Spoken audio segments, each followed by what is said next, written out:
Uhuru Sasu, that means freedom now. Uhuru Sasu.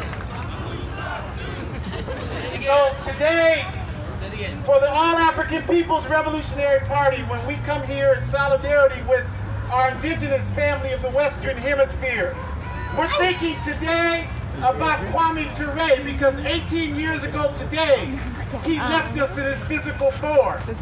And a couple of weeks after he passed away in 1998, at the American Indian Movement's on Thanksgiving ceremony in Alcatraz, I was moved to tears when Floyd Westerman and Dennis Banks and Ted Means and Lorelei Means and William Means, all of the leadership of the American Indian Movement, dedicated their whole on Thanksgiving ceremony that year to talking about how Kwame Ture had helped to support the indigenous struggle as much as anyone else in the Americas. So, as a continuing organizer in the organization that he laid his life for, we come here today to say that we stand 100% in solidarity with our indigenous family. And we say, but we have to say that when we talk about protecting water, really in a lot of ways we're talking about protecting land. And we're talking about the indigenous people are fighting for the land because land is power. And power is what the indigenous people want and need for their self-determination. So, what that means, families, is that the Americas is power for the indigenous people to reclaim.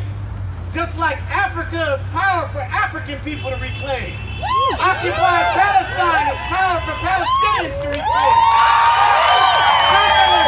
Ireland is power for the Irish people to reclaim. The Philippines are power for the Filipino people to reclaim.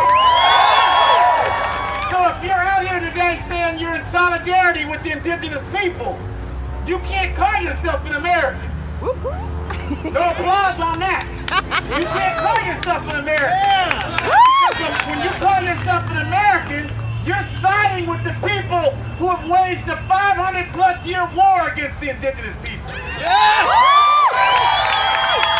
We know we're not going to get as much applause on that. We didn't come here to make friends. We came here to tell you the truth. American identity equals white supremacy. There's no way around it. There's no way around it. American identity equals white supremacy. And you got Thanksgiving Day coming up next week. And we need to use this as an opportunity to organize ourselves to engage in real solidarity with the indigenous people. And you can't do that by pledging allegiance to the flag that has waged war against them for 500 years. So, just a couple of concrete things. Because I know some of you are mad, but that's okay. That's all right, because the brain has to be exercised. Otherwise, it's like any other muscle, it's no good, right? So it's okay if you're mad, but we got a couple of concrete things we want to say. First, you have got to be in some organization. You have got to be in some organization fighting for justice. And that organization has to have a platform of honoring and respecting the indigenous people of the Western Hemisphere. It has to happen. It has to happen. Second, if you're going to go to Standing Rock, you go with respect and humility for what the indigenous people there say they want you to do. If you're going there to get high and have a good time, stay your ass here.